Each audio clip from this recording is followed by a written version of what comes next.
This is Corey Lee Boxing. We're back with another banger.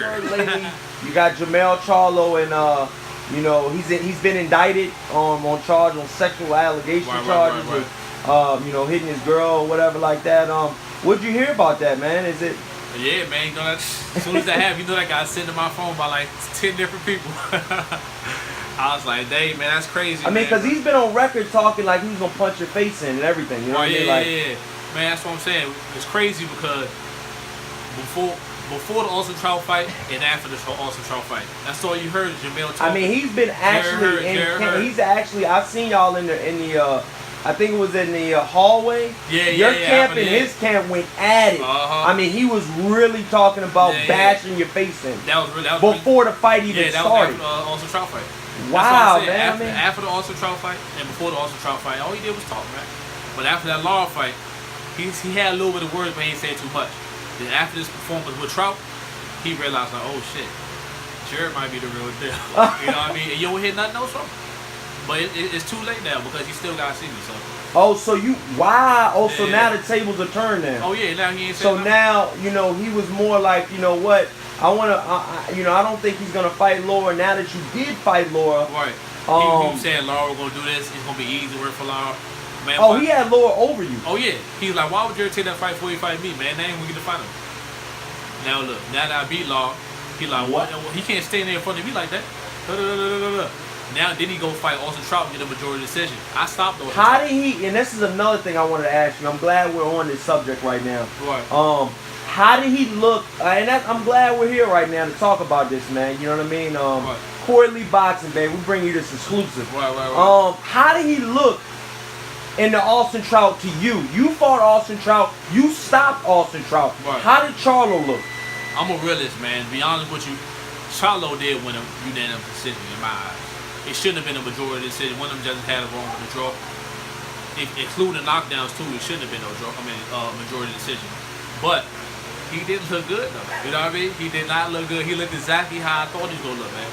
People don't understand this. It's just like, I hate to keep switching the subject, but it's just like what Jaime Munguia, man. They put him on such a high pedigree after he beat Saddam Ali. You know what I mean? Saddam Ali is a natural 147 pounder. You know, not to discredit Saddam Ali. Yeah. So, and that's another thing too. Since we're talking about both subjects, we're gonna go to Jaime Munguia in a minute. Right. I'm saying, I'm trying to use that as an example. Oh yeah, but they put him on such high pedigree after he beat. So you feel like they put JERMELL CHARLO on a high pedestal after beating Charles Hadley and Green Erison Lubin. Erison Lubin, don't get me wrong, he's skillful, man, but he ain't never been on that type of level.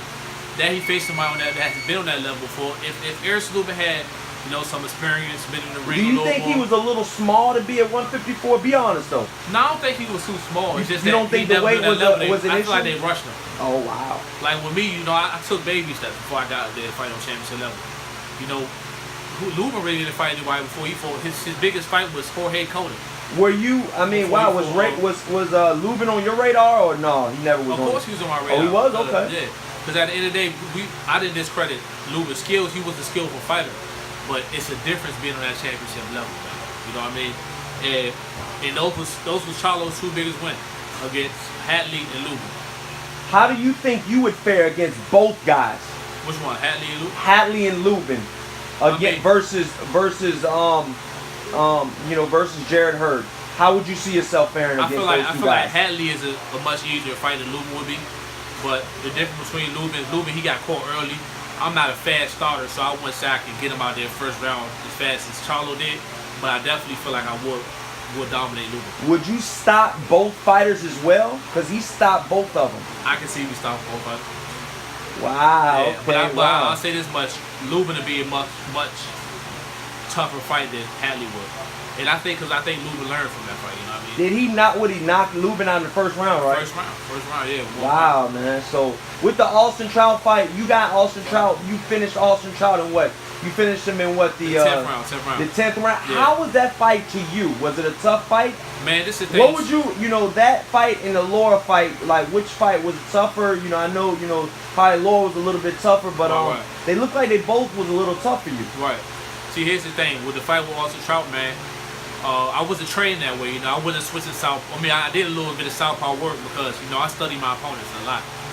some fighters always say they don't watch tape, or they may watch the tape and they say they got it. Man, I watch my fighters every time I'm on the trail. I watch them all day. I watch them, I study. That's why I come in there with game plan. That's why I'm not the most skillful fighter. But I go in there and I do a game plan, and it works for me because I watch them every single day.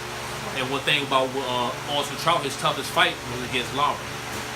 And I know Lara's be my future opponent, so I studied that tape the most, Trout and Lara. Oh, so that was calculated what you did? That was calculated. Switching southpaw, yes. So you fought Trout, then you fought Lara? Fought Trout, then I fought Lara. Wow. Did you know you were going to fight Lara? Yeah, because Lara, think about this. After I won the championship, everybody was calling me out. They thought I wasn't a true champion. I didn't beat a real champion to get the belt. I got handed the belt. The odds maker had you as an underdog in the Harrison fight. The Harrison fight was the Lara fight underdog too, right? Oh yeah. I was underdog, and then I wasn't the underdog in the Trout fight, but a lot of people doubted me, saying, "Man, this is a tough fight for Jerry. He could possibly steal this one." There you go. And but the thing is with Trout, man, I was watching the Lara and Trout tape, and that was his worst loss before he fought me, and he just couldn't get out of the way of a straight left. That's all Lara threw, the straight left, straight left, straight left.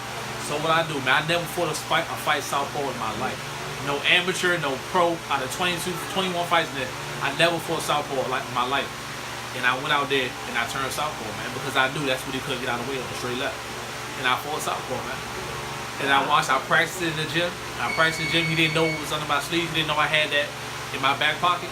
And I went out there and executed it, man. And I got to stop. So how did you know you were going to be able to stop Trout? Did you see that stoppage coming? The thing is, like me, also we sparred coming up before our fight. You know, this is before I fought Frank Galazzi. This was way back then. I sparred with Austin Trout, and I got a little better of him. We did 2 rounds, and I got a little better. Do you think he got the best of you in that sparring session? You were a little green at that time, or no? I definitely got the best. Oh, you got the best of him. Sparring session too, yeah. Wow. Okay. Yeah. Wow. But it's a filling out rounds too, also. So I landed a couple good shots, but it wasn't. And in 2 rounds, you can't really. So I wouldn't say I got.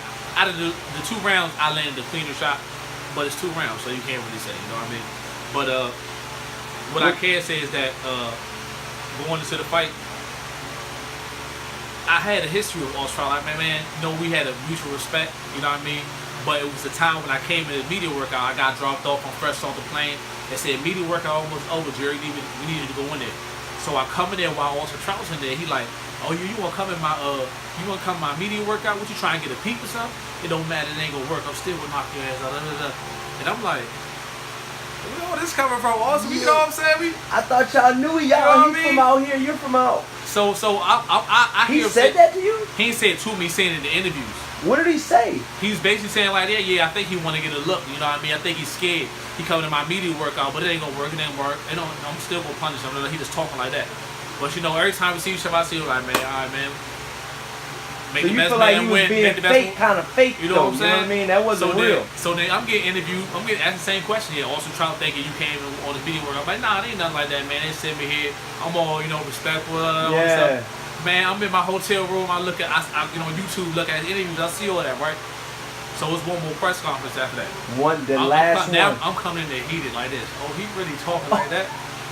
You know what I mean? I said, I got on the mic, I was like, I promise you, I guarantee you won't make it out these 10 rounds. 12 rounds.